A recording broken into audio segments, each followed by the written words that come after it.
On va passer maintenant à une table ronde interactive avec des experts en pédagogie, donc avec Éric Bruyard, Hubert Javot et Mathieu Incelin.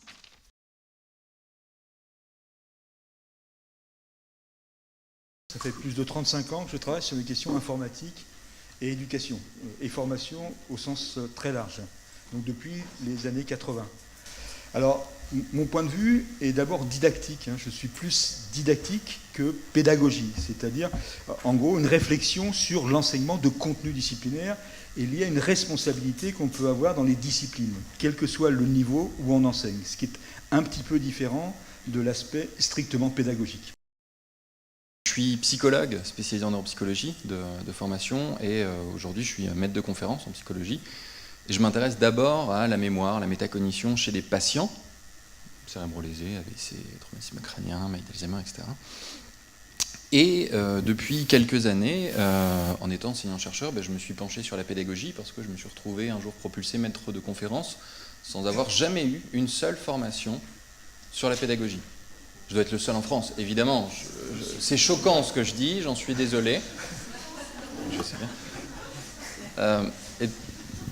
Et j'ai suivi un certain nombre de formations à l'université de Picardie-Jules Verne à Amiens. L'une des premières était avec Denis Berthiaume, qui est évoqué, et qui m'a laissé l'espoir de justement pouvoir un petit peu changer les choses, d'avoir un petit peu un point de vue, une vision un peu différente, et de se poser des questions, de se remettre en cause. Et en fait, aujourd'hui, ce que j'essaye de faire, avec une mission d'innovation pédagogique dans mon établissement, plus récemment, enfin très très récemment, une mission d'expertise pour la MIPNES aussi, c'est d'essayer d'amener ces connaissances qu'ont les psychologues sur la mémoire, sur la métacognition, sur l'apprentissage, le changement de comportement, les interactions de groupe, dans la pédagogie. Alors évidemment, beaucoup s'y sont penchés avant moi, je ne prétends pas du tout révolutionner, mais essayer de transmettre un certain nombre de choses me paraît intéressant, avec une petite spécificité qu'on évoquera peut-être après. Dans les formations, c'est d'utiliser l'improvisation théâtrale, improvisation qui est appliquée. Le but, c'est pas de faire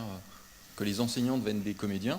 S'ils veulent, sur leur temps libre, grand bien leur face, c'est formidable, je ne dirais pas le contraire, mais d'utiliser ces outils-là en pratique pour la prise de parole en public, les interactions, etc. Le fait qu'aujourd'hui au programme il y ait du théâtre forum, qui est évidemment très lié à l'impro théâtrale, me laisse penser que vous avez une certaine ouverture a priori sur le sujet.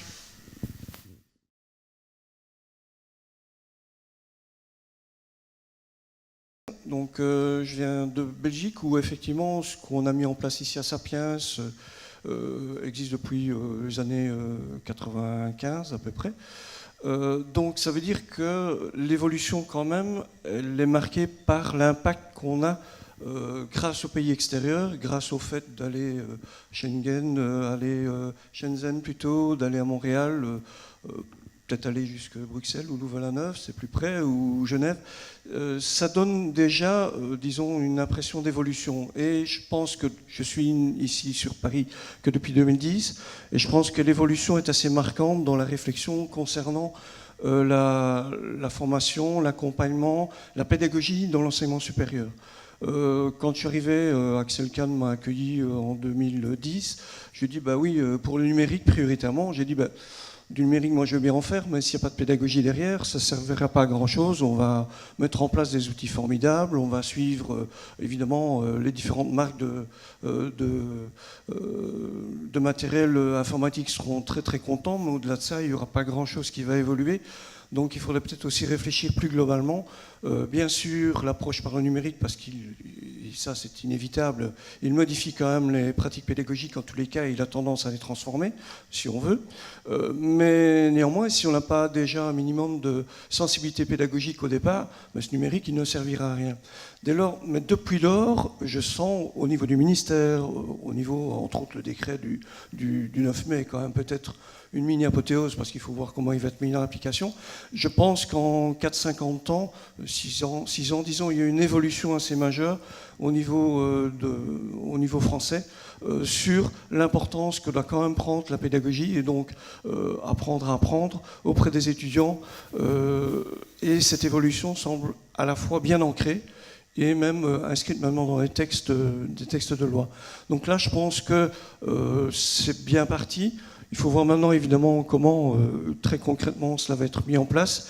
J'ose espérer que comme dans certains pays, dont le mien, disons, ces obligations de formation ne vont pas être accompagnées de toute une série de tracasseries administratives qui font en sorte que ce qu'on donne d'un côté, on le retire assez facilement d'une autre parce que ça donne tellement d'obligations administratives que finalement les enseignants-chercheurs sont un peu dégoûtés de devoir, ou en tous les cas, de devoir suivre ces formations. Donc là, je crois qu'il y a effectivement un travers dans lequel il faut essayer de ne pas tomber, mais je pense que l'évolution, elle est en route. Et moi, personnellement, je suis assez optimiste. Et quand je vois, rien déjà que par présence, de manière volontaire, des enseignants-chercheurs depuis l'avènement de Sapiens à toutes nos formations, je pense que ça répond à une attente. Il ne faut pas non plus aller dans le travers qu'une obligation, finalement, coupe l'herbe sous le pied de toutes les bonnes volontés. Donc là, voilà. Il y a, oui, ok, super, génial, ça avance. Et un petit bémol qui est le traditionnel bémol de l'administration, de la vérification, du contrôle qui peut à un moment donné être le contre-pied de la bonne intention de départ. Vous disiez du coup très très justement, c'est cette question des savoir-faire un peu et des savoir-être beaucoup. Ça rejoint en fait une question que je me suis posée étudiant dans mes premières années devant des enseignants qui faisaient des cours magistraux ex cathedra qu'on a sûrement tous connus au moins une fois.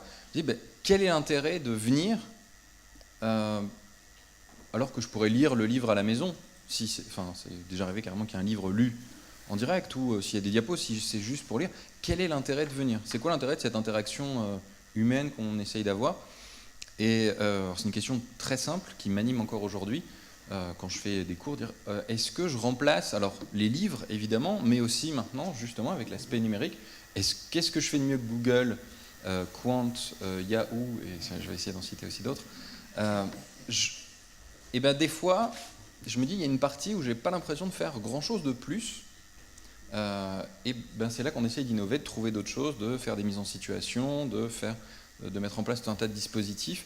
Et c'est pas toujours très simple, je trouve, quand on est seul. Le fait d'avoir des réseaux comme Sapiens, comme on est en train de monter des choses plus ou moins similaires aussi à Amiens, vraiment d'avoir en tout cas des collègues comme vous aujourd'hui présents, volontaires, qui viennent pour s'intéresser à la pédagogie, le simple fait de voir qu'il y en a d'autres comme ça, qu'on n'est pas tout seul dans notre coin, qu'on n'est pas des illuminés, de pouvoir échanger un petit peu, de s'échanger des retours de colloques, des retours d'expérience, des articles de recherche, ça aide aussi à faire ça et d'impliquer les étudiants dedans, de leur dire ça, de demander leurs propositions, de demander leurs idées.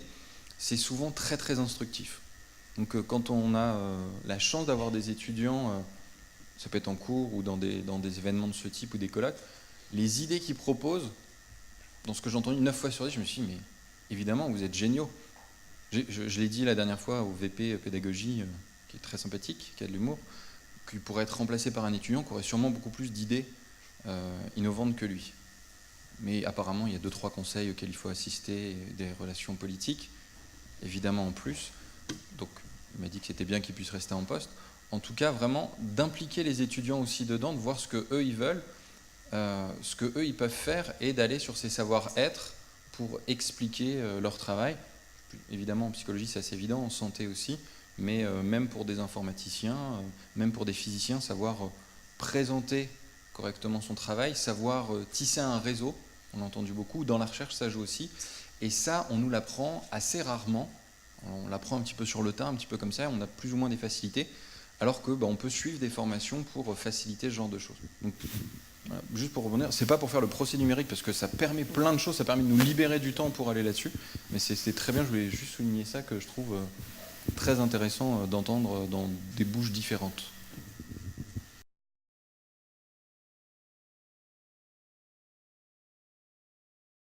En fait, j'interviens sur une partie de mon temps à la MIPNES, donc à la DGCIP, et voilà, une de mes missions, c'est le lien entre la recherche en éducation et la formation. Donc j'ai essayé de résumer, puisque c'est quelque chose d'assez complexe. Il y a eu l'an dernier 5 rapports différents, et les gens ont du mal finalement à situer bien quel est le paysage. Alors, j'ai essayé, c'est pas aussi simple que ça, à vous résumer la situation. Si vous regardez en haut à gauche, il y a le rapport des alliances, rapport Athéna. C'est vraiment lié à la structuration des recherches en éducation. c'est un serpent de mer depuis très longtemps. Le fait que les grands établissements comme le CNRS ne s'occupent pas vraiment d'éducation, ou de manière très minime, et finalement est peu associé à ces questions d'éducation, pose toujours un problème récurrent. Et après, qui c'est qui va organiser, structurer la recherche d'éducation? Ça reste une question fondamentale. C'est les organismes, les laboratoires, etc. Toutes ces structurations, et il y a quand même beaucoup de recherche dans l'éducation. Si on regarde en bas, il y a une deuxième enquête qui a été menée par la DGCIP qui s'adressait aux chercheurs. Et là, il y a eu un peu plus de 1000 répondants. Et en gros, c'est par le biais non pas des organismes, mais des chercheurs. Et en gros, quels sont les chercheurs en éducation? Après, en essayant d'extrapoler, ils pensent qu'il y a en France environ 2000 chercheurs en éducation. Ces chercheurs sont souvent assez isolés. Alors, il y a une partie des gens qui sont maintenant dans les SP, mais il y a beaucoup de gens qui ne sont pas dans les SP. Et il y a des choses qui apparaissent finalement dans les recherches. En particulier, l'une des choses où je m'intéressais, qui est l'UIH, donc les environnements interactifs ou informatisés pour l'apprentissage humain sont très peu représentés dans les SP, parce que c'est plus lié au département d'informatique associé plus largement. Les langues aussi sont assez peu représentées dans les SP, alors qu'ils font leur apparition massive dans toutes les recherches dans l'éducation. Alors en gros, voilà, et la difficulté de la recherche en éducation, c'est d'abord un champ de pratique plus qu'un champ de recherche. C'est-à-dire, en gros, en tant que chercheur en éducation, on s'intéresse à des problèmes compliqués. Et on va chercher, on va emprunter les méthodes aux sociologues, à d'autres, etc. On est des emprunteurs de méthodes. Et il y a une chose que les gens ne comprennent pas, c'est qu'on n'est pas une discipline de reproduction. C'est-à-dire qu'on ne forme pas en éducation des petits jeunes qui vont être en éducation. On a beaucoup de gens qui viennent de l'extérieur, qui ont une première carrière et qui vont s'intéresser à l'éducation ailleurs. C'est une grande richesse, mais ça donne une structuration de la recherche un peu plus compliquée. C'est-à-dire on fait autrement. Et c'est très important de comprendre ça, parce que sinon on ne voit pas les choses. Donc il y a tout ce plan-là. Et en gros, il y avait un intérêt pour faire des annuaires sur l'éducation. Alors il y a une difficulté, c'est-à-dire les annuaires existants sur EduOps à l'IFE, un annuaire SHS, etc. En gros, l'éducation n'est pas limitée aux sciences humaines. Les chercheurs en éducation, il y a beaucoup de chercheurs qui sont dans des disciplines. On a évoqué Diaki de la physique, on a dit Diaki de l'informatique, etc., etc. Donc c'est important de comprendre ça. Et il y a aussi des innovateurs qui sont aussi chercheurs dans les universités, qui prennent de la distance. Et après, comment dire, les choses sont assez en continuité. Il n'y a pas de rupture nette entre chercheurs et praticiens qui prennent effectivement du temps pour avoir un regard très réflexif, très poussé sur leur éducation. Après, on passe de l'autre côté sur la formation. Alors il y a un rapport des SP qui est un peu particulier parce qu'il est très interne aux SP, ce que j'ai du mal à comprendre, et il y a peu de liens, ou il y a un lien encore assez ténu avec justement l'organisation de la recherche en éducation. Après, si vous prenez en dehors des SP, il y a les services d'innovation, on a les services TIS à l'université, on a les Fab Labs, on a les services sup, on a toute une myriade de choses qui sont en fait assez peu connectées au laboratoire de recherche et à la structuration de la recherche. Et après, les interrogations qui sont autour de ça, alors on entend partout, c'est l'intelligence artificielle, les big data, etc., etc. Mais avec une connexion assez faible avec l'ensemble de la recherche. L'histoire de l'IA, moi j'ai fait ma thèse en 90 sur des questions d'intelligence artificielle en éducation. Il y avait beaucoup de choses qui se passaient dans les années 80. On retrouve des choses qui viennent de l'enseignement programmé et des machines à enseigner. Mais il y a une amnésie totale du système, parce que les choses ne sont pas connues et ne sont pas comprises. Alors là, ça gère des choses, et après, ce qui intervient, c'est la question d'innovation. Donc les rapports sont aussi sur l'innovation. Il y a le rapport du CNIRE, c'est le Centre national sur l'innovation et la réussite éducative. Il y a le rapport de François Tadei, etc., qui est beaucoup plus centré sur l'innovation que la recherche en éducation. Donc il est plus sur ce schéma-là. Et en gros, la difficulté, c'est de réintégrer tout ça. Après, il y a beaucoup de praticiens. Et le problème, c'est de réintégrer les praticiens à la fois, disons, sur la formation, avec les SP et toutes les structures, et sur l'association entre les chercheurs et praticiens. Alors il y a eu des essais comme les Instituts Carnot de l'éducation. Je ne sais pas comment ça va se faire, mais ça posait un problème qui ne soit pas associé directement aux SP et associé justement au laboratoire d'éducation. Sinon, on recrée des structures complémentaires qui compliquent encore le dispositif et qui ne permettent pas de le rendre cohérent. Il y a beaucoup de recherche-action ou de ce qu'on appelle plus savamment de design-based research, mais ça revient au même. En gros, c'est ça, c'est l'association entre chercheurs et praticiens de terrain, mais une association sur des bases non pas dissymétriques totales, quelqu'un qui va observer les débiles qui sont de leur classe, mais je veux dire, des recherches totalement associées. Et il y a beaucoup de problèmes actuellement autour des ressources éducatives. C'est tout à fait central, on l'oublie, mais il y a beaucoup de choses liées à tout ça. Voilà, je vous offre ça, je ne sais pas si c'est clair pour vous maintenant, mais c'est très important d'avoir cette image-là et cette organisation des différents rapports. Ce qu'il en est maintenant, ça reste compliqué. C'est-à-dire que qu'est-ce qui va sortir de ces différents rapports? J'avoue qu'à cette rentrée, je n'en sais rien.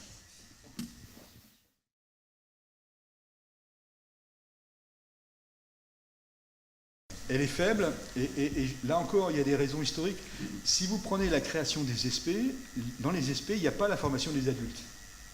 Donc c'est très étonnant de créer des structures qui sont en charge de la formation en général, mais qui n'intègrent pas dans leur structure elle-même la formation des adultes. Le problème de fond, il est tout bête, c'est en gros, vous créez les SP sur le modèle des UFM, vous les mettez à l'université, mais il n'y a qu'un employeur, c'est l'éducation nationale. Et l'éducation nationale, après, confond son rôle d'employeur, parce que des gens de master, vous en avez dans tous les domaines, avec justement tout un tas d'entreprises qui vont employer. Mais justement, l'employeur, éducation nationale, étant tout seul, il limite la réflexion à ce qui intéresse l'éducation nationale, malheureusement. Et je pense que l'enjeu, c'est peut-être d'ouvrir ces structures. Et petit à petit, il y aura un appel d'air. Si on intègre la formation des adultes, il y aura un appel d'air beaucoup plus intéressant sur la formation à l'université. Et là encore, je pense qu'il faut la penser conjointement avec la formation des adultes.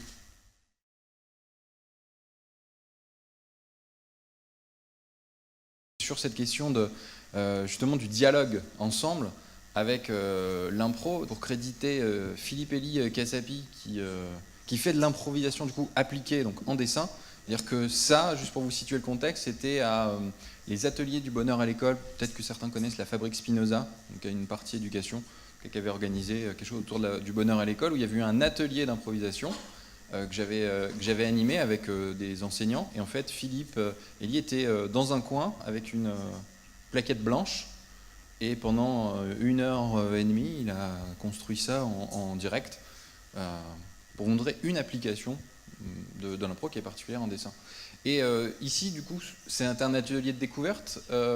Ça rassemble pas mal des valeurs qu'on essaye de transmettre. Il y a des aspects un peu physiques, de s'échauffer. Alors c'est tout bête, hein, s'échauffer physiquement, tourner la tête, la voix aussi, apprendre à positionner son corps, donc s'ancrer dans le sol, etc., la respiration ventrale. Des choses peut-être que vous connaissez, qu'on fait assez rarement, et qu'on nous dit assez rarement de faire avant d'aller faire cours. Essayez, faites-le régulièrement. Si vous vous ancrez bien dans le sol, vous apprenez à respirer, vous connaissez vos points d'appui, comment on va projeter la voix, ça va changer beaucoup de choses dans un amphi. Quand vous arrivez en disant bonjour, machin, ou sans micro, faites bonjour à un amphi de 600 première année qui se met à s'arrêter d'un coup parce que vous venez de parler, ça change pas mal de choses sur le reste de votre semestre. Au-delà de ces aspects-là, il y a un truc hyper important, sûrement le truc le plus important et la règle universelle, on va dire, de l'impro au départ, qui est en bas à droite, le oui et. Et je vous invite à essayer ça. Essayez, quand vous n'êtes pas d'accord avec quelqu'un sur un sujet, de chacun commencer vos réponses par oui et. Essayez de ne pas être d'accord. C'est possible, mais il va vraiment falloir vous accrocher. A l'inverse, ce qu'on utilise très souvent, ce que j'ai entendu très souvent dans des réunions, dans des débats, c'est du oui mais. Et bien du oui mais, on fait le test en atelier, on demande aux gens d'être d'accord au départ sur des choses très simples, du style vous allez boire un coup ensemble après. C'est un truc, ils sont d'accord. Et juste, il faut dire oui mais en début de phrase, 9 fois sur 10, les gens n'arrivent pas à se mettre d'accord. Alors qu'ils sont censés être d'accord, c'est la consigne d'être d'accord, juste qu'on dit oui mais. Et maintenant, vous repensez à toutes les réunions que vous faites, les gens qui font oui mais, oui mais, oui mais, oui mais. Alors, c'est très compliqué à changer individuellement. Par contre, effectivement, en participant à des formations, quand vous avez des groupes qui le font ensemble, j'ai typiquement à Angers, où il y a eu plusieurs cycles de formation d'impro avec les bibliothécaires, les BU, quasiment toute l'équipe a suivi ça, ils connaissent ça. Donc quand ils sont en réunion, ils sont ça, dès qu'il y en a qui dit oui, mais les autres, ils regardent. Ah non, oui, pardon, et ça se passe beaucoup mieux, parce que voilà, il y a eu un dialogue commun. Et c'est quelque chose qu'on essaye de mettre en lien, du coup, entre certains chercheurs. Il y a les sciences de l'éducation, d'autres chercheurs en psycho, en santé, etc. Les SP, de rassembler tout le monde et d'utiliser ces outils-là pour pouvoir dialoguer ensemble et monter des projets de recherche ensemble. Et il faut beaucoup d'énergie, beaucoup d'envie, des gens très motivés parce que, effectivement, ce qui était rappelé juste avant, historiquement, ça n'est pas du tout la culture qu'on va avoir et il faut changer de culture. Il faut apprendre à dire oui et laisser... nos petits égos, les vieilles batailles d'il y a X années un petit peu derrière nous, pour avancer ensemble. Sur du coup, cette histoire d'impro appliquée, vous voyez, il y a l'éducation qui nous intéresse particulièrement en bas. Quand on regarde ce qu'il y a autour, les aspects sociaux, par exemple pour lutter contre des stéréotypes de genre, de couleur de peau, etc. Les aspects médicaux, donc là on est clairement dans le savoir-être, avec des médecins, avec des psychologues. La créativité pour l'innovation, résolution de problèmes, le développement personnel, la prise de parole en public. Donc ça fait partie des choses, je pense que dans tous les sup, ED, tous les trucs qu'on peut avoir, ne pas avoir une formation sur la prise de parole en public, ça me paraît, pour des universitaires, pour des gens en colloque, on a tous subi, je pense, des colloques, on avait envie de se barrer au bout de 10 minutes en sachant qu'il y avait 2 heures de com derrière, de gens extrêmement brillants par ailleurs, mais dont on retient qu'ils étaient peu intéressants, pour le dire poliment. Évidemment, pour le management, la négociation de conflits, notamment avec le oui-et, il y a plein de techniques aussi derrière. Évidemment, il y a plein de petites choses à utiliser. Le team building en brise-glace, ça marche formidablement bien. Ça fait partie des choses à développer. Pendant très longtemps, quand on parlait de ça, alors je dis très longtemps, comme si je dis ça depuis 30 ans, mais ça fait un certain temps que j'en parle, que j'en discute, et les premières fois, on me disait non, mais l'impro, c'est mignon, on va jouer plus loin, ça va bien. Parle de mémoire, c'est bien la mémoire, mais le reste, c'est pas important. Et de plus en plus, on voit des choses qui s'ouvrent avec le ministère qui s'implique dedans, on parle du décret, avec de plus en plus de services comme Sapiens, comme d'autres, qui innovent, qui font des choses, et avec cet effet, alors on parle souvent d'essaimage ou pour étendre ces dispositifs-là, les gens qui participent voient que ça marche, sont plus à l'aise, arrivent à plus travailler en équipe, et ça marche mieux. Et pour aller un tout petit peu plus loin, je dirais qu'au-delà de ce qui a été présenté avant dans les différents dispositifs, ces réseaux à monter, ils sont aussi voir non seulement à l'échelle de nos établissements, nos équipes, nos collègues, en local, régional, sur les réseaux régionaux, mais aussi au niveau national, international. Le jour où vous commencez à parler de projets de recherche, potentiellement en éducation dans le supérieur, en disant du oui et etc., on a eu l'expérience avec une collègue de Boston il n'y a pas longtemps, on s'est dit ça, on avait 15 jours pour écrire un projet à 2 franco-américains, et je lui ai dit, voilà, on fait sur l'impro, c'est une partie du projet, on va se dire juste en oui et, je lui ai donné 2-3 trucs qu'elle n'avait jamais fait, et on a fait ça, ça n'a jamais été aussi simple d'écrire quelque chose. Avec en face quelqu'un d'ultra brillant, ça a facilité évidemment. Lui, il n'y a eu aucun accrochage, et on a un projet qui est passé, qui va marcher, qui commence là, très très simplement. Et en fait, tous les nouveaux projets que je lance maintenant, j'en parle au départ, donc les gens, au début, ils disent pourquoi ils me parlent de ça? Et ça se passe très bien à chaque fois. Et tous les trucs d'avant, les réunions de département, les machins, on entend du oui mais, ça rame, alors c'est dur à vivre pour moi, mais j'apprends. C'est très compliqué.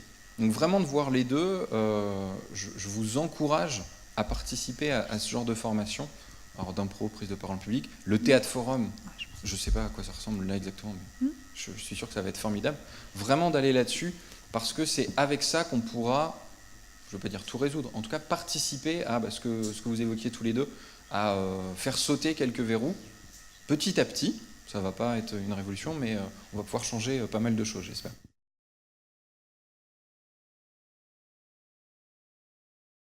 Je me place en tant qu'enseignant, c'est quand même plus simple qu'en tant qu'accompagnant. Je pense, il faut d'abord essayer de, comme tu viens de le dire, effectivement, essayer de se mettre dans des positions où on est le plus à l'aise possible, je pense. Et ça, souvent, ça reconditionne pas mal de choses. Deuxième élément aussi, et là, effectivement, là, je rejoins ce que vient de dire Mathieu, à partir du moment où on se dit, après coup, qu'on ne fait pas mieux que Google, là, il faut peut-être, effectivement, ce que les étudiants sont les premiers à dire, oui, mais ça, je trouve sur Google, oui, mais ça, je sais lire, ça, j'ai déjà vu. Là, il faut se dire, effectivement, en tous les cas, au niveau de la didactique de certaines disciplines, voire toutes, dire, là, il y a peut-être quand même maintenant des choses à changer. En écoutant effectivement, en demandant, en posant les avis des étudiants qui en général, enfin de mon expérience, sont rarement très négatifs, j'en ai rarement connu, c'est souvent assez constructif, et à partir du moment où, dans le cadre qui vous est donné, on peut répondre à leurs attentes, tout évidemment fonctionne beaucoup plus facilement, parce qu'évidemment on a l'effet motivation qui est là, et qui est un moteur vers lequel on tend tous, puisque dans les formations qu'on a, dès qu'on aborde la motivation des étudiants, on fait le plein, on doit dédoubler, détripler, parce que ça reste un énorme problème. Il est évident, comme tu disais tout à l'heure, quand on a un amphi de 800, se sentir bien ancré en terre, avoir une voix qui porte bien, c'est un élément essentiel pour démarrer. Mais au-delà de ça, évidemment, il faut tenir les 600 pendant 10 semaines. Et là, je crois que cet élément qui est essentiel est nécessaire, mais n'est plus suffisant. Et c'est là, à ce moment-là, je pense qu'il faut y aller. Et je pense qu'on peut aussi poser les questions à la salle. Vous qui, ici, êtes en train de m'écouter dire des âneries, si vous deviez repenser votre enseignement, quel serait d'après vous le premier élément sur lequel vous pencheriez en vous disant, bon, ben, d'abord, qu'est-ce qui vous ferait changer votre enseignement ? Et deuxièmement, par quoi démarriez-vous ? Je suis en didactique du français langue étrangère. Et donc, ce que vous avez évoqué par rapport aux amphis, donc on n'a pas eu tout à fait le même problème, mais en tout cas, c'est vrai que c'est toujours un problème de gérer parfois des grands amphis. Donc nous, on a des amphis de 200 étudiants. Je ne sais pas si c'est grand par rapport à vous, mais... Et donc, un des problèmes qu'on avait, c'était pour l'évaluation. On devait en plus les évaluer 2 fois par semestre, donc ça devenait vraiment impossible pour les enseignants. Du coup, pour les enseignants. Donc on est parti finalement de cette question de l'enseignant, comment il doit gérer 200 copies tous les 2 mois. Et en partant de ça, en fait, on s'est posé la question de l'évaluation et du coup des objectifs de secours. Donc on a tout repris à zéro. Donc on est parti de l'évaluation en se disant nous on veut plus corriger 200 copies tous les 2 mois. Donc comment on peut faire ? Donc on est parti de ça. On s'est mis en réunion d'équipe, la petite équipe des enseignants de ces cours-là, et on a réfléchi finalement à qu'est-ce que c'est évaluer, comment évaluer un grand groupe. Et puis on est remonté jusqu'au début du cours. Donc d'abord, on s'est posé la question quel est l'objectif de ce cours, qu'est-ce qu'on veut vraiment qu'ils en retiennent. Et puis on a tout refondu. Donc il y avait 2 cours de ce type-là. Donc les 2 cours ont été refondus à la fois en termes de contenu, de façon d'enseigner les cours et puis d'évaluer. Voilà, c'était juste pour... Une petite approche programme interne. C'est comme ça qu'on commence. Ouais, voilà, c'est tout à fait ça. Ouais. Que veut-on faire ? Quel étudiant veut-on à l'issue du cours ? Comment va-t-on évaluer ça ? Et puis on remonte la méthode, et puis on redéfinit clairement les objectifs, et puis on rebalaye le tout. Voilà une solution possible. À vous de l'essayer. La solution, ça a été dans un des cours, on a mis en place des QCM et des QCM qui sont préparés tout le long et que les étudiants participent à la création du QCM, à la conception du QCM. Et dans l'autre cours, c'était des interactions en ligne via Moodle. Voilà. Ah oui, ben voilà, une manière de repenser. Comme quoi, parfois, le fait de se mettre devant 200 copies trop régulièrement, ça fait changer les choses. Ça s'appelle le repenser son enseignement à cause de l'inconfort de l'enseignant. Juste une réaction sur le fait que, chose qu'on dit très souvent, il y a beaucoup plus d'argent dans les recherches médicales, pharmacie, etc. C'est tout bête, c'est parce que nous-mêmes, on préfère être inculte que malade, c'est tout. Mais c'est une vraie question dans les finalités. Si on accepte toujours d'être inculte, il n'y a pas de souci, on aura toujours du mal à faire un effort pour apprendre des choses. Et on n'a pas besoin de gamifier les médicaments, sauf pour les élèves ou les jeunes. Mais pour les autres, non, ils se soignent, il n'y a pas de souci. Donc c'est vraiment une question effectivement sociale forte, ça. Et la croyance qu'on a avec Google, etc., c'est de dire on n'a plus besoin d'apprendre parce que c'est quelque part, on y a... Mais c'est faux, c'est totalement faux. Je veux dire, on aura accès à un certain nombre de choses, oui, mais la compréhension de tout ça, le choix, savoir ce qui est important, ce qui ne l'est pas, ça c'est les enseignants qui peuvent le faire, c'est des gens qui ont du recul, et c'est complexe. Mais effectivement, il faut trouver un besoin vis-à-vis des gens. Sinon pas de besoin, c'est extrêmement difficile. Créer le besoin chez les gens qui vendent savent le faire. Effectivement. On crée le besoin. C'est-à-dire, ça c'est des médicaments, c'est encore pire. Même si on n'est pas malade, on va acheter des choses avant. Nous on ne sait même pas faire ça. Donc voilà, c'est juste, mais comprendre ces choses-là, c'est complexe. On est dans un environnement, effectivement, qui n'est pas simple. Et des choses nous échappent. Alors après, soit on fait des choses collectivement, mais ça, c'est la construction universitaire qui veut ça. Et en France, c'est un peu complexe, notre système, avec les grandes écoles d'un côté, l'université de l'autre. Voilà, il y a autre chose. Après, on peut le faire à plus petit niveau. Effectivement, il faut trouver des raisons, effectivement, dans son propre enseignement, de toucher le public qu'on peut avoir. Mais je veux dire, on n'est pas sûr de toucher tout le monde, on n'est pas sûr effectivement d'avoir les clés pour tout le monde. C'est tout ce que je pouvais dire. L'un des moyens, et qui peut être un dénominateur commun à la fois pour tous les accompagnants pédagogiques qui sont là aujourd'hui, parce qu'il y en a quand même un certain nombre, et également pour les enseignants, c'est de se lancer dans l'idée de la pratique réflexive. Est-ce que ça peut être un moyen, de notre côté, de repenser notre enseignement? Donc je voulais avoir vos retours là-dessus. Mais je pense que c'est un moyen hyper intéressant et ça rejoint, j'évoquais en intro, je parlais de métacognition un peu dans les aspects de recherche, et ça fait partie des choses qu'on va... tout à l'heure, à l'accueil café, je discutais avec une personne présente ici, je disais, il y a des choses qu'on va faire avec des patients depuis des dizaines d'années, travailler via la métacognition, parce que certains patients ne se rendent pas compte. Un exemple très clair, des gens parfois sont hémiplégiques, sont paralysés d'un côté, ne se rendent pas compte vraiment. Ils veulent se lever, ils tombent tout le temps. Voilà, pour donner un exemple très simple. Donc il faut avoir ce qu'on va appeler une pratique réflexive assez souvent en pédagogie, ce qui est la métacognition. Une des premières choses à faire, ça va être de trouver des façons de titiller un peu cette métacognition avec une prudence. Alors là, c'est tout le travail des ingénieurs pédagogiques, des accompagnants, parce qu'il faut le faire bouger un petit peu, titiller pour donner envie de dire tiens, il y a un truc qui est peut-être pas tout à fait bien, comme les 200 copies, au bout d'un moment, ça commence à me gonfler. Avec 1000, je partage complètement ça et on arrive à peu près dans les mêmes eaux avec les collègues, dans les mêmes solutions. En même temps, il ne faut pas le bouger trop fort.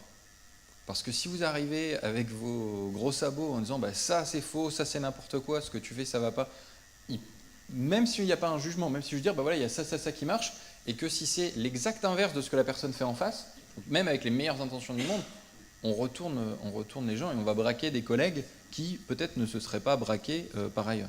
Donc il y a vraiment besoin de ça et d'y aller vraiment petit à petit et d'avoir des ateliers avec un truc qui est abordé. Et là, le fait de travailler en équipe, c'est très important parce que on peut mettre un aspect dans un module de façon très simple. On a un fonctionnement, par exemple, sur les ateliers qu'on mène à Amiens avec des collègues qui sont ingénieurs pédagogiques vraiment centrés sur les outils du numérique. Et souvent, on fait des co-animations, les ateliers. Donc des fois, il y a un truc sur Moodle, sur questionnaire en ligne. Et on le fait à deux, ce qui permet en plus d'avoir quelqu'un numérique, quelqu'un pédagogique, donc ça évite qu'il y ait des tensions par rapport à ça. Et on glisse, par exemple, un mythe sur l'apprentissage, à un moment dans le programme. On en met un. Et puis, sur l'atelier sur la motivation, on en remet un autre. Et forcément, il y a toujours quelqu'un dans la salle. Nous, on le glisse comme ça, en sachant qu'il va y avoir une question. Tout ça. Et mais pourquoi vous dites ça? Très bonne question. C'est très bien. D'ailleurs, on a quelques éléments. J'ai justement une diapo dessus en plus, ou un petit texte. On va en discuter. Voilà, de l'amorcer comme ça et d'essayer de le faire venir. En fait, nous, on a préparé le terrain. On a glissé tout ça. Ça vient de vous. Très bonne question. Merci beaucoup. C'est une possibilité. Alors que, pour l'avoir testé, la première fois qu'il y avait des gens qui étaient volontaires pour participer à une formation, c'était sur les mythes. Je suis arrivé, puis on en a présenté 2, 3, 4 d'un coup. Et alors, globalement, c'est pas trop mal passé. Il y a eu 3-4 personnes qui sont vraiment dit non, parce que moi, en fait, je vais vous donner 2-3 exemples, vous allez voir les émotions que vous allez ressentir. Vous allez me dire, si vous dites surligner, c'est pas du tout efficace. Déjà, faire des fiches, ça dépend comment. Lire et relire, c'est tout pourri. Il faut se mettre en scène et si vous mettez de l'humour et des choses distinctives, ça marche. A priori, surligner, ça fait une bonne trentaine d'années que tout le monde vous fait ça en disant oui. Et la réflexivité ici, elle va être non pas de se dire tiens, ça peut ne pas marcher parce que j'ai quelqu'un a priori qui est spécialiste qui me dit ça, mais moi j'ai toujours fait comme ça marche. Et après, on va continuer avec mais qui il est pour m'apprendre mon métier, etc. Et après, on va tomber dans des trucs personnels. Du style, oui, mais c'est un enseignant, mais moi je suis ingénieur pédagogique, ou l'inverse, il est jeune, je suis vieux, ou machin, ou c'est un homme, je suis une femme, voilà, il n'y a pas de cheveux, on va sur le physique, j'y arrivais, hein. Je connais, justement, je suis psychologue. Voilà. Donc l'idée, c'est vraiment d'y aller petit à petit et en équipe, parce que si on se partage le travail, si on se dit, on sait qu'il y a une dizaine de questions particulièrement problématiques qu'il va falloir aborder, au lieu de dire, écoute, c'est pour toi les 10, bon courage mon gars, amuse-toi bien. Non, si on se les répartit, si on est clair là-dessus, et dans une équipe pédagogique, dans une équipe de formation, ça donne aussi une voie globale, et on sait ce que font les autres, on peut rebondir dessus. Parce qu'on dit, oui, telle formation, oui, telle formation avec la collègue, je sais, elle a dû vous parler de ça, nous on le fait aussi, ça donne une impression de cohérence, et c'est quand on discute avec les étudiants aussi, c'est la même chose pour nous, enseignants, quelque chose qui est très appréciable, parce qu'on a l'impression qu'il y a une seule voix qui parle, alors que quand on a tout et son contraire, parfois ça va brouiller un petit peu le message. Voilà, c'est une piste d'y aller petit à petit, et forcément de s'y former. Juste pour vous dire, si vous voulez vous mettre à ça, respirez un grand coup avant et dites-vous peut-être qu'il y a un certain nombre de mes croyances qui vont partir en éclats. C'est pas grave, c'est la vie, c'est pas méchant. Et sentez cette petite jauge d'énervement, de choses. Voilà. Connaissez-vous, dites-vous, là, ça arrive là, je m'arrête. Voilà, je reste sur ce truc-là, je vais faire un truc cool et je reviendrai me confronter à des trucs plus compliqués quand ça sera redescendu. Juste pour rebondir, alors j'en suis pas totalement sûr, mais je vais me lancer sur l'aspect surligné. Surligné, c'est vraiment un artefact de l'environnement technologique qui nous entoure à l'école depuis longtemps. En gros, surligné, c'est le fait qu'on a du papier, des stylos, des choses, des stabilos, etc. Et je pense que très souvent, ce qui est impensé, c'est toutes les activités qu'on fait parce qu'elles sont faciles dans l'environnement technologique dans lequel on est inséré. Et en gros, surligner, ça a été très facile. Vous voyez, dès le primaire, hein. Dès le primaire, on va surligner les mots importants, on va faire des choses. Donc on a une activité qui n'est pas forcément très utile, très intéressante, mais qui est facile à mettre en œuvre et qui s'est stabilisée et qui s'est complètement mis dans le système. Et après, on a pris ça comme habitude. Alors, est-ce que c'est efficace ou pas? Je n'en sais rien. Une fois qu'on l'a répété souvent, je ne sais pas. Alors, quand vous pensez le numérique, c'est pour ça que... Alors, pour moi, le numérique, on ne peut pas le penser indépendamment du reste. C'est-à-dire, tout ça, ce n'est pas un outil numérique. Hein. C'est une culture, c'est des instruments, c'est autre chose. Le surlignement peut être tout à fait autre chose avec le numérique. Si effectivement le surlignement, ça permet d'accéder à un hypertexte des éléments complémentaires, si tout ce qui est surligné, on peut le regarder après collectivement, ensemble, etc. Si on sait tous les mots que vous surlignez, vous pouvez après les récupérer différemment. C'est-à-dire, si on a un environnement technologique qui nous donne d'autres facilités, et si on est capable après, pédagogiquement, de l'utiliser, et c'est pas simple, hein, parce qu'il faut réinventer tout un tas de nouvelles activités, et c'est ça qui est très difficile. Et bien là, on a tout à fait autre chose.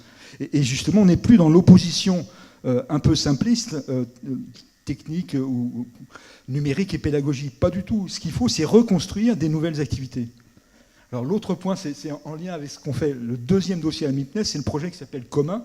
Alors Commun, on a réfléchi, c'est en gros les compétences métiers utilisant le numérique. Alors on a été obligé de mettre un peu le numérique, mais c'est les compétences métiers qui nous intéressent. Et si vous réfléchissez, le problème en France, c'est que enseignant ou la formation n'est pas un métier, n'est pas une profession. Il n'y a pas de culture commune de professionnels disant voilà ce qu'il faut faire en formation, voilà les références que nous on a, voilà les références théoriques sur lesquelles on s'appuie, voilà les actes qu'on partage. En gros, ce sont nos institutions qui décident pour nous de ce qu'est un enseignant, de ce qu'il doit faire, de comment il doit se comporter. Ben, c'est justement penser autrement les choses. Alors on a appelé ça commun pour dire effectivement c'est comme les communs, c'est-à-dire des choses qui devraient être partagées par l'ensemble. Et c'est commun parce que c'est banal. Il y a plein de choses et les pédagogies les plus intéressantes sont souvent les pédagogies les plus banales. Mais c'est ce que font les personnes et c'est ce qui fonctionne. Donc essayer de repartir sur le commun. Par contre, l'environnement technologique mouvant dans lequel on est nous invite à réinventer des choses. Alors réinventer tout seul, c'est compliqué, il faut les réinventer collectivement. Donc voilà l'idée un peu de tout ça. Alors, après, on essaye de voir sur finalement le travail, les activités que fait un enseignant, un formateur. Voilà les éléments de conception, de préparation, face aux étudiants, aux élèves, aux adultes, etc. La veille qu'il a à faire, etc., etc. Et de voir à peu près comment on pourrait créer, alors non pas des référentiels tout bêtes de compétences, donc c'est pas uniquement ça. C'est-à-dire que c'est pas faire des actions. Ce qui est très important là-dedans, c'est savoir pourquoi on les fait. Et ce qui nous manque, c'est pourquoi vous allez faire ceci, pourquoi on va faire surligner des élèves. Et quelles sont les théories qui sont derrière qui nous permettent de dire que ça, c'est intéressant. C'est justement dans cette relation entre la recherche, les produits de la recherche, les réflexions issues de la recherche et les pratiques. Et ces référentiels devraient aider à faire des liens entre, enfin, on espère, entre les pratiques et la recherche. Voilà la question qu'on se pose. On va peut-être conclure sur la table ronde. Si vous avez une dernière piste ou une idée à nous donner, je pensais peut-être du coup Scholarship of Teaching, si tu as envie de dire une ou deux choses dessus. Bon, bien sûr, en tant qu'enseignant, moi-même compris, on est d'abord de bons praticiens de l'enseignement, des praticiens de l'enseignement. On est aussi des maîtres instruits en théorie, hein, pour reprendre le diagramme assez connu de Léopold Paquet.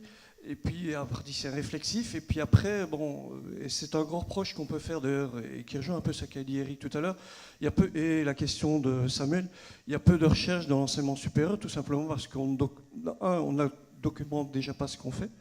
Donc l'innovation, on l'a fait chacun dans son coin, voire en équipe, mais il n'y a que nous qui sachons exactement ce qu'on fait. Ensuite, à partir du moment où on ne la documente déjà pas, on n'a pas les supports suffisants pour pouvoir l'objectiver les résultats et voir si effectivement l'innovation avec laquelle on a pris son pied parce qu'on s'est bien amusé est réellement efficace auprès des étudiants. Si, on peut regarder si le taux d'échec a un peu diminué, mais sur une cohorte, ça ne veut rien dire, ça veut tout dire. Donc là, il faut une analyse un peu plus longitudinale. Et donc, il faut franchir le pas de ce que moi j'essaie le plus possible. C'est d'un moment donné, après cette documentation, de se dire, bon, ok, on se met ensemble, on prend le temps d'écrire, on écrit, on va sur un blog, on ouvre un blog, on communique d'abord, et puis après, quand on a suffisamment de données, de grâce, ne soyez pas tout seul, mais on essaie de tirer un article un peu plus scientifique, voire scientifique, sur l'innovation ou sur la transformation, parce qu'innovation c'est un grand mot, sur la transformation entamée dans le cadre particulier qui vous occupe. C'est un peu ce qu'on essaie d'ailleurs avec les collègues de Pharma là, à Paris Descartes pour le moment. Il y a une expérience de réussite de l'enseignant qui a été mise en œuvre depuis l'an dernier.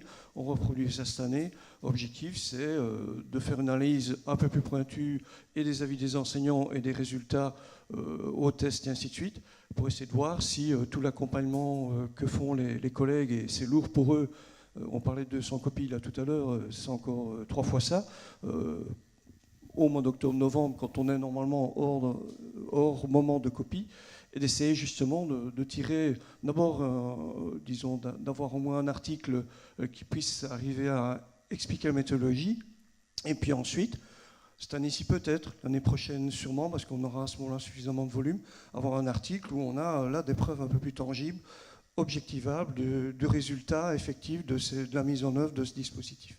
Donc c'est un peu le Scholarship of Teaching and Learning qui cherche à rendre public et à objectiver. On ferait ça un peu plus souvent dans l'enseignement supérieur. On n'aurait pas cette disette d'éléments, de modèles théoriques. L'andragogie, c'est pas de la pédagogie. On a affaire à des adultes. Même un gamin de 18 ans, pour moi, c'est un adulte. Il a choisi, malgré qu'APB ne lui a peut-être pas donné le bon choix, mais enfin en théorie, il a choisi plus ou moins les études qu'il voulait faire. Et donc là, on ne peut plus être sur des simples recherches de l'enseignement secondaire et primaire qui sont extrêmement riches, extrêmement intéressants, mais ce n'est plus le même public. Ce ne sont plus les mêmes approches de l'apprentissage. Et donc là, je crois qu'on a un gros travail à faire.